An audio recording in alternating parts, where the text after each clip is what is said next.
Olá, aqui quem fala é o Davi e seja muito bem-vindo ao nosso humilde canal. Meus nobres e queridos irmãos, a gente agora precisa entender que não adianta ficar acusando o nordestino, como estão fazendo aí no Face Lixo, né, em várias redes sociais. Isso só vai causar ainda mais divisão no país. Nós não podemos entrar nesse jogo. Se vocês do Sul xingam daí, o pessoal de cá vai xingar daqui. E quem perde é o Brasil com isso. Somos uma só nação, um só povo. É preciso entender que é justamente isso que a esquerda quer. Que a gente fique brigando entre os outros ao invés de nos unirmos e tentar conscientizar o irmão que é mais humilde, que às vezes não tem um celular com internet, como eu, como você, e não tem acesso a essa informação. Eles não entendem, por exemplo, nessa matéria aqui da própria rede podre de televisão, que é esquerdista e sempre foi, os verdadeiros motivos da crise argentina. Aqui, nessa matéria deles, que é recente, de 2 de 9 de 2022. Crise argentina. Entenda em 6 pontos porque a turbulência vai muito além da inflação. Carente de dólares, insuflada por subsídios e impressão de dinheiro, país vizinho vive drama financeiro sem fim. Para analistas, problema é antes de tudo político. Vamos entender aqui. Com a desvalorização da moeda, os preços começaram a ser dados em dólares. Esses subsídios incentivos que o governo dá para as empresas permanecerem lá. Então o governo começa a dar isso e não tem como pagar. Mais um motivo da própria moeda deles desvalorizar. A impressão de dinheiro descontrolada é a mesma coisa que os governos daqui estão fazendo, principalmente agora, nesse finalzinho de mandato. Se antes era difícil pagar R$200 de auxílio, hoje se paga 600, você deve imaginar que algo foi feito para que isso aconteça, né? Se antes não podia, por que agora pode? Apareceu dinheiro do nada? Nós descobrimos alguma coisa que valha muito dinheiro para cobrir isso? Não. Simplesmente faz isso aqui, ó, se imprime mais dinheiro. E o dinheiro, meus irmãos, como o próprio nome diz, é uma moeda de troca. Ou seja, ele tem que estar atrelado a alguma coisa. Seja o produto interno bruto, o que a gente produz, seja o ouro que a gente tem estocado, as reservas do Brasil.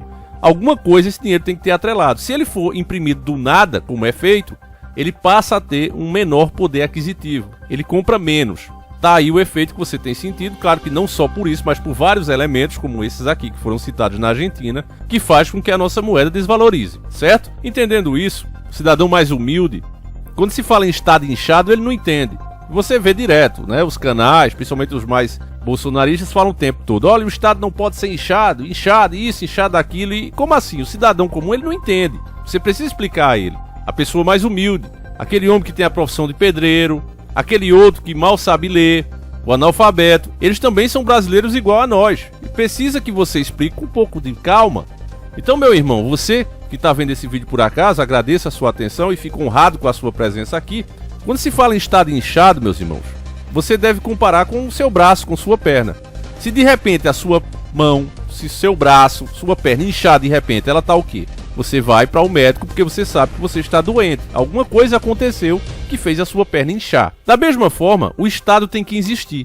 Não tem que diminuir, como se fala, os entreguistas, né? Que eles falam o tempo todo: vamos diminuir o Estado. Mas quando eles falam em diminuir o Estado, esses que dizem isso, os entreguistas, como os caras do MBL, eles estão falando em te dar menos retorno financeiro. Não caia nessa. Agora, quando nós, patriotas, falamos em Estado inchado e precisa diminuir esse inchaço, nós falamos em manter os serviços essenciais que todo povo precisa, por isso é que tem um governo, e acabar com esse inchaço.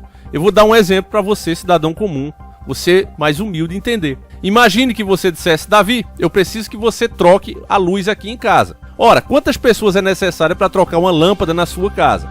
Uma, né? No máximo 2, outra para segurar a escada e uma para subir na escada e trocar. Agora imagine que ao invés de 1 ou 2 pessoas no máximo, né, você me chamasse, eu fosse com outra pessoa. E aí cobrasse: ó, me dê R$2 aí pela troca da lâmpada, eu vou dividir aqui com meu amigo, R$1 para cada um. Ao invés de fazer isso, eu levasse 20 pessoas para trocar a lâmpada e te cobrasse o preço disso. Olha, trocamos aqui a tua lâmpada, agora é R$20, porque eu trouxe 20 pessoas. Você ia dizer o quê? Tá maluco, Davi? Tu é bandido, Davi. Quem já viu levar 20 pessoas para trocar uma lâmpada? Bom, esse exemplo que eu estou te dando é o inchaço do Estado. Não precisa essa quantidade de gente, mas eles vão colocando. Isso é o inchaço do Estado. Ou seja, está podre. Precisa manter o necessário, ou seja, 2 funcionários no máximo ali, ao invés de levar 20 para trocar uma lâmpada que nem vai os 20. É o que aconteceu, por exemplo, no governo da Argentina, certo? Para você ter uma noção, no governo de direita eles tinham mais ou menos 12 mil funcionários públicos. Com a esquerda no poder, esse número subiu para 40 mil funcionários públicos. Agora me diga, se isso é muito para um país que está ganhando dinheiro, imagine um país que está em crise. Não tem como não quebrar. E esse estilo de governança, meu querido irmão, não é uma coisa, bateu na cabeça do governo de esquerda da Argentina, bateu na cabeça do Hugo Chávez, bateu na cabeça do Lula. Não, é um plano maquiavélico que faz parte do Fórum de São Paulo, que Lula é o cabeça, de dominância e de controle total da América Latina. É isso que você, meu irmão, precisa entender e espalhar. Não existe nós contra eles. Não havia espaço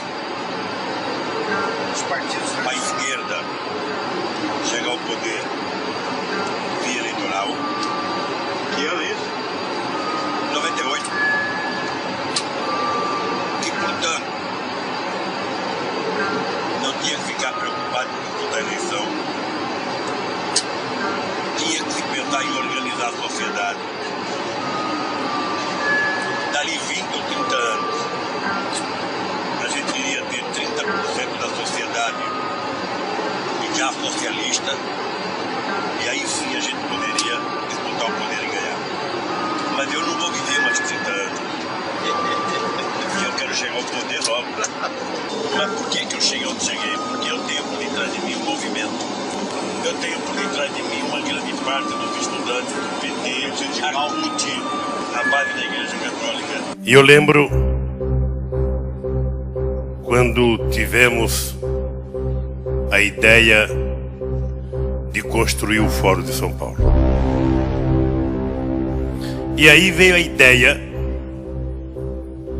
conversando com os companheiros cubanos no primeiro momento, de fazermos uma reunião da esquerda latino-americana. Antes que muitos latinos-americanos conhecem Paulo Freire, e ele dizia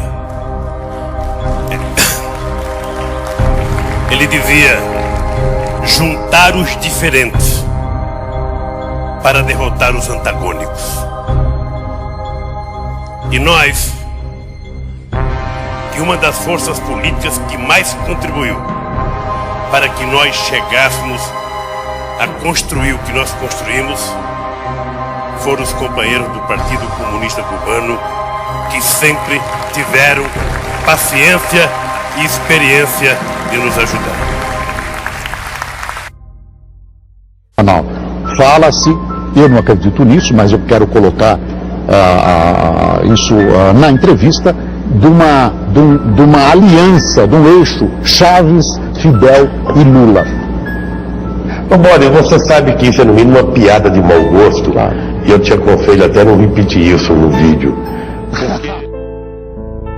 Violou, 10 anos atrás, você podia prever, por exemplo, uma América Latina assim: Fidel, Chávez, Morales, Bachelet, Correa, quem mais? Todos de esquerda na América do Sul. Você podia prever que isso ia acontecer? Prever não, mas nós já lutávamos por isso e já trabalhávamos por isso, inclusive porque nós criamos o Fórum de São Paulo, que lutava para isso.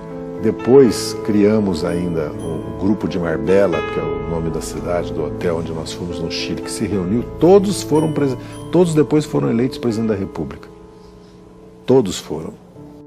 Em 1990, na América Latina, o petista e líder sindical Luiz Inácio Lula da Silva e o ditador Fidel Castro fundam o Foro de São Paulo, uma organização que reúne todos os governantes comunistas do continente da América Latina. Com mais de uma centena de partidos e várias organizações criminosas ligadas ao narcotráfico, como as Farc e o MIR chileno, no decorrer de suas reuniões feitas ao longo de 26 anos de existência, estratégias e planos de ação para expandir a revolução.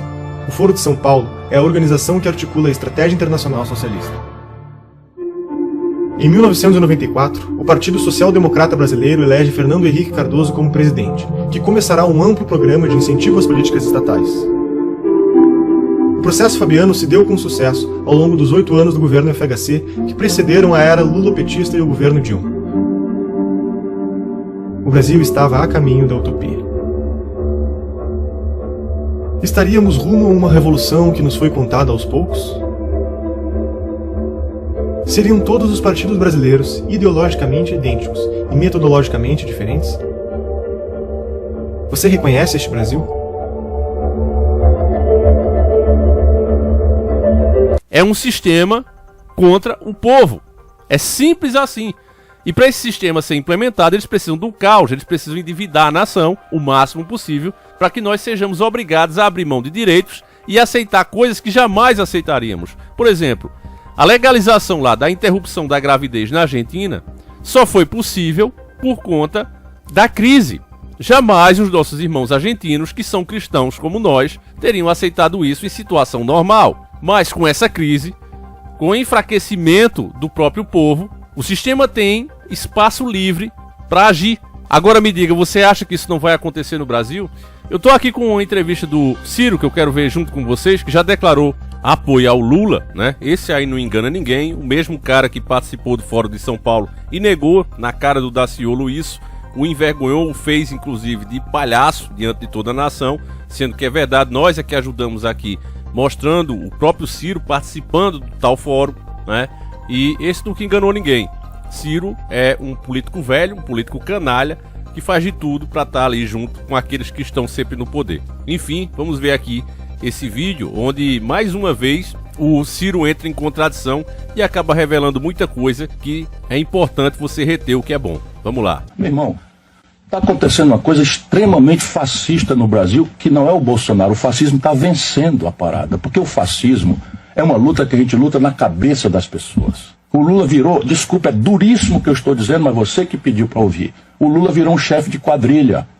Qual é a diferença substantiva da moralidade do Lula para a moralidade do Bolsonaro? São duas pessoas completamente distintas. O Lulinha, filho do Lula, era administrador de um zoológico em São Paulo. De repente, transações milionárias com a Telemar. Meu irmão, eu estava lá, você lembrou, eu vou repetir, eu estava lá. Eu ajudei o Lula, não foi agora não, a vida toda eu ajudei o Lula. Eu vi o Lula se corrompendo. Ô negócio doído pra mim, meu irmão. E avisei a ele, quem duvidar, vá na internet, veja lá, Ciro Gomes denuncia Eduardo Cunha. Lula elegeu o Eduardo Cunha, presidente da Câmara, entregando pra ele a Furnas pra ele roubar. O Lula botou o Michel Temer na vice da Dilma, eu denunciei o Michel Temer, fui processado pelo Michel Temer, o Brasil sabe o que foi que aconteceu. O Michel Temer mais o Eduardo Cunha derrubaram a Dilma. O Lula chamou o povo para denunciar um golpe e hoje está agarrado com a mesma gente. E eu que tenho que me explicar? Exatamente, família, porque o que acontece, como eu disse para vocês, não é uma vontade, uma ideia que bate na cabeça de um candidato porque ele é ruim ou bom.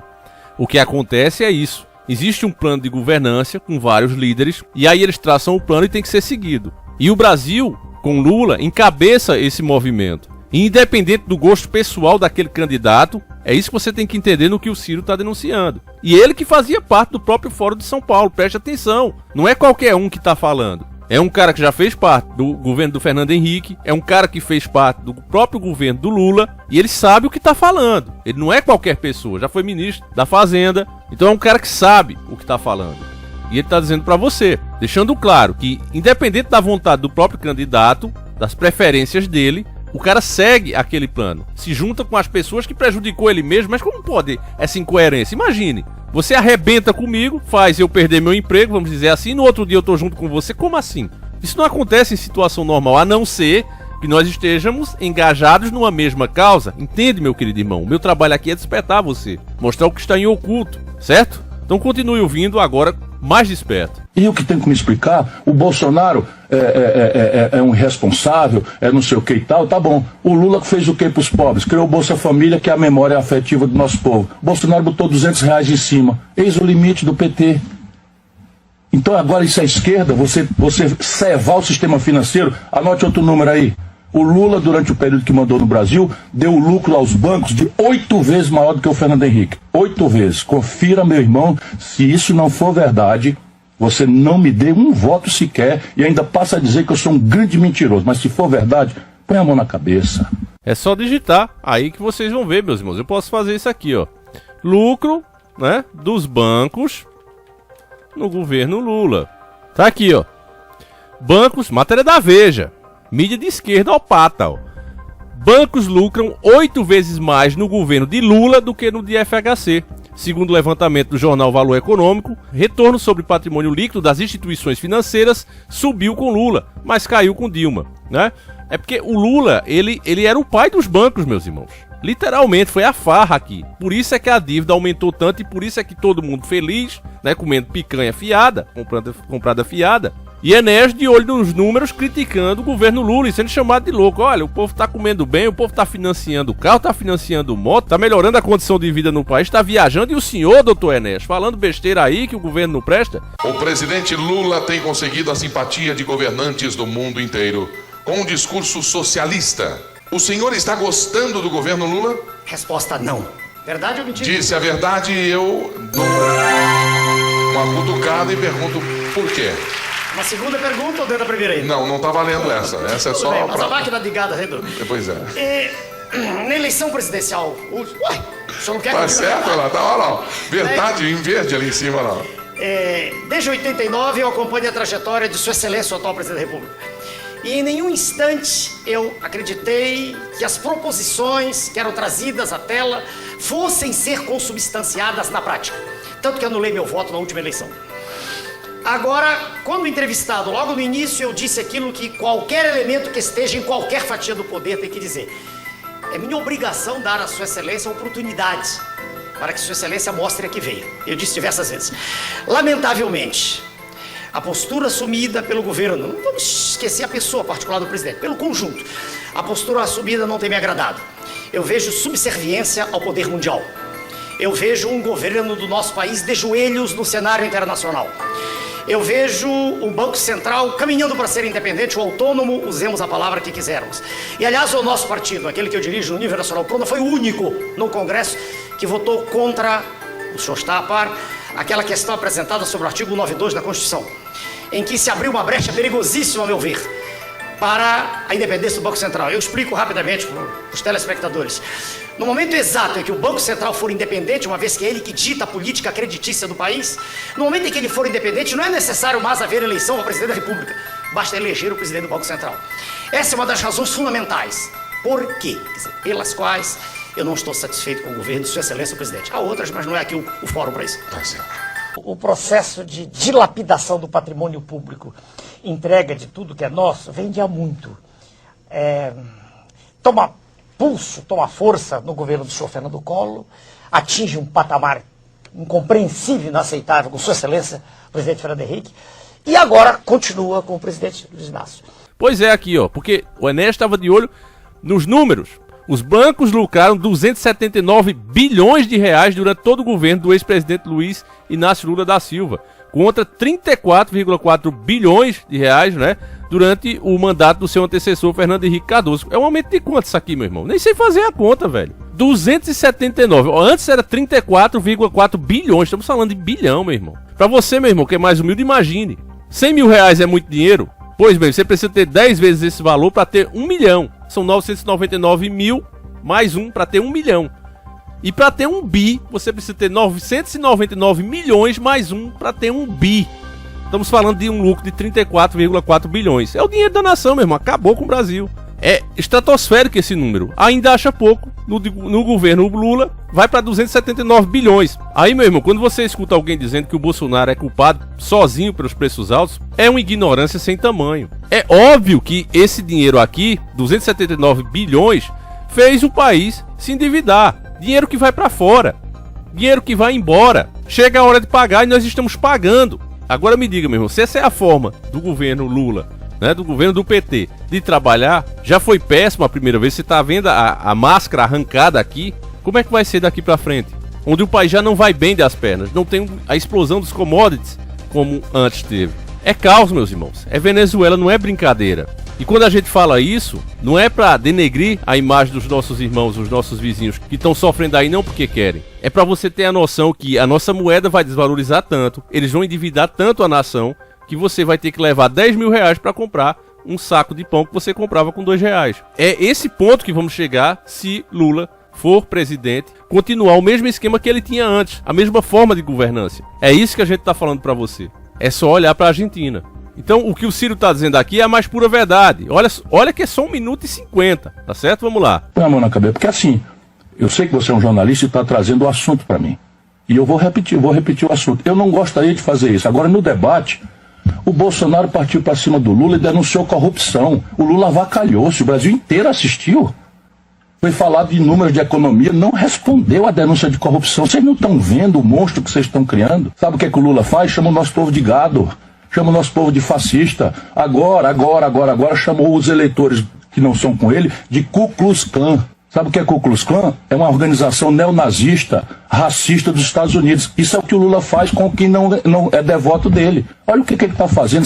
Que inclusive, família, queimava, né, em fogueira as pessoas que eles consideravam inferior a eles. 36 anos de idade, com a saúde debilitada, está trazendo o Geraldo Alckmin para o poder no Brasil. Por isso é que o sistema está com ele. Vocês estão elegendo, esses que estão descuidados com essa memória, vocês estão elegendo um cara reacionário que foi repudiado pelo povo de São Paulo, que conhece ele de perto.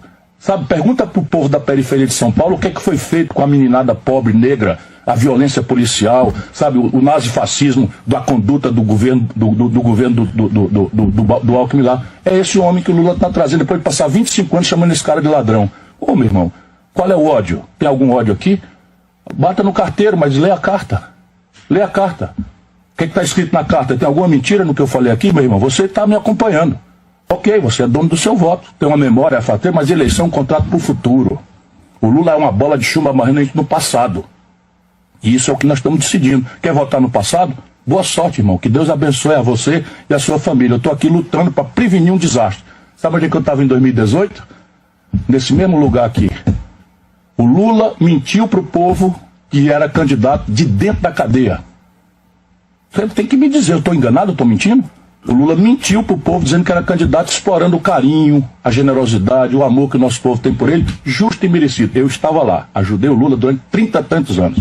O que ferra o Ciro, né?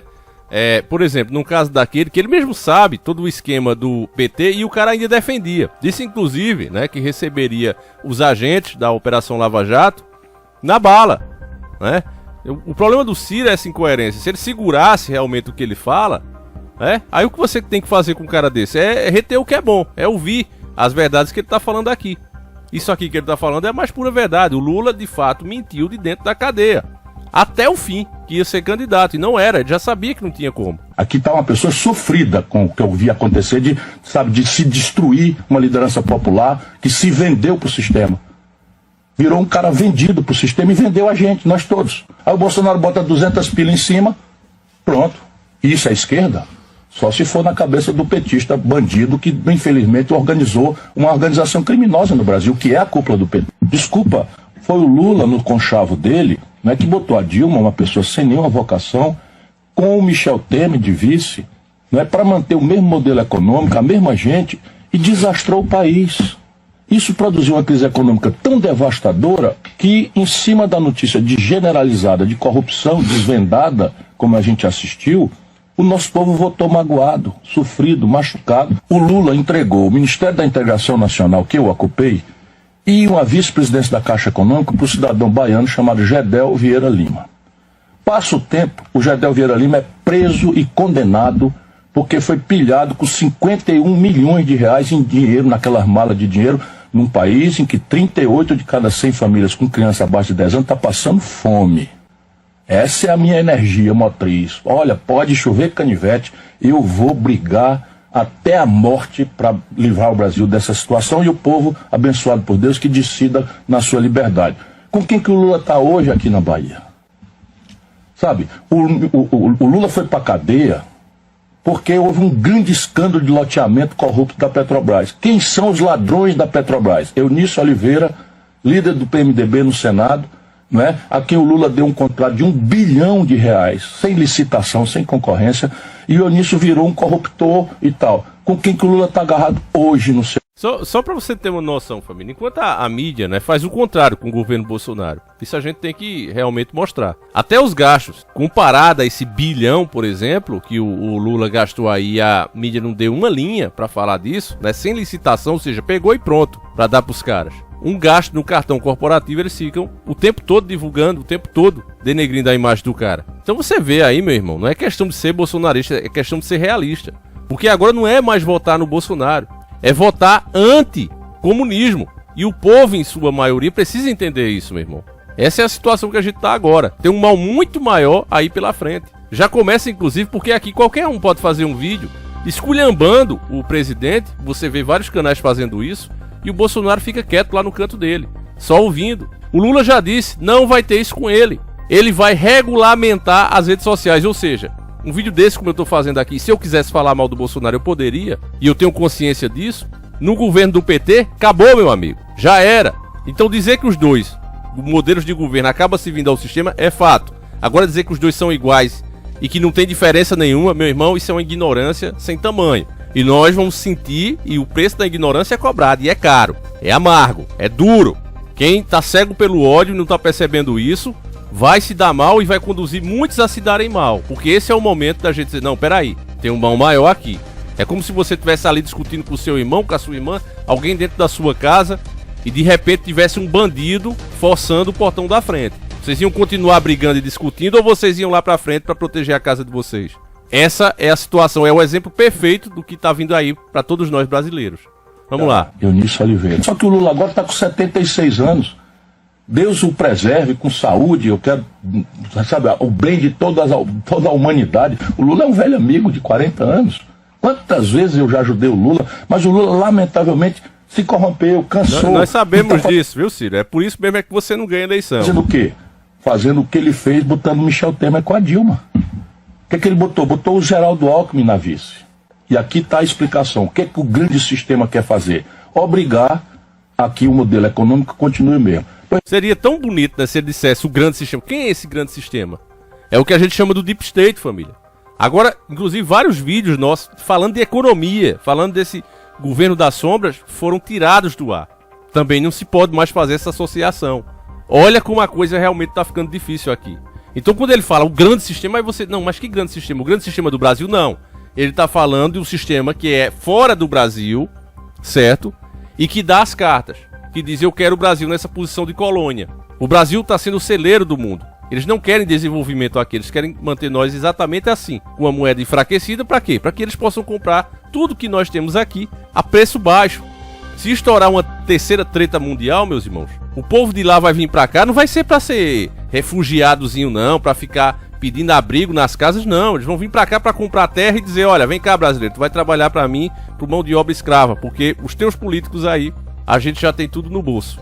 É isso que acontece e ninguém tá percebendo. Então, meu irmão, o perigo do Lula se eleger vai muito além de ideologia política, de sistema interno. É uma coisa externa e que está sendo implementada agora nos nossos irmãos, nos nossos vizinhos agora. Venezuela, Argentina, todos esses países, Chile, estão sofrendo muito com essa etapa da agenda global. Bem, o Lula transferiu para os bancos, no período do mandarinato dele, 4 trilhões com T de tapioca e 88 bilhões de reais. Quer dizer o quê? Que ele não olhou para o pobre? Não olhou. Eu faço o cálculo. No mesmo período, o Lula transferiu para os pobres 332 bilhões de reais. Foi 4 trilhões para os bancos, 330 bilhões para os pobres. Como nunca ninguém tinha feito nada pelos pobres no Brasil, esse pouco que ele fez pareceu muito e ele fica puxando a gratidão do povo eternamente. É o mesmo candidato desde 89. Aí não é possível a gente imaginar que fazendo a mesma coisa vai dar resultado diferente.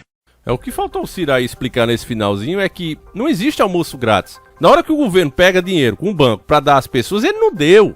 Ele endividou esse próprio povo que vai trabalhar 10 vezes mais para pagar isso. É terrível, família, é terrível a situação. Você precisa entender isso, você precisa ter paciência com aquela pessoa mais humilde para explicar esse tipo de coisa a ela, meu irmão. Porque se nós não fizermos isso, se continuar com essas historinhas aí de vamos atacar nordestino, vamos falar mal de quem tá votando em Lula, petista é isso, é aquilo, é o que o sistema quer. E que, inclusive, o próprio Bolsonaro dançou essa musiquinha, surfou nessa ondinha. E agora a gente precisa corrigir isso para que os nossos irmãos entendam que estamos diante de um mal muito maior que se chama o PT. Tá certo, meus queridos irmãos? Eu vou fazer quantos vídeos eu puder aqui, enquanto é tempo, pra gente evitar esse mal maior que é o PT. Não tá impossível, né, da gente tirar essa diferença do Lula. Não é impossível, mas também não vai ser uma tarefa fácil e simples. Eu tenho certeza que se não for as pessoas, se não for a nossa união, não tem candidato nenhum que consiga fazer isso sozinho, meus irmãos. Só Deus mesmo para nos ajudar.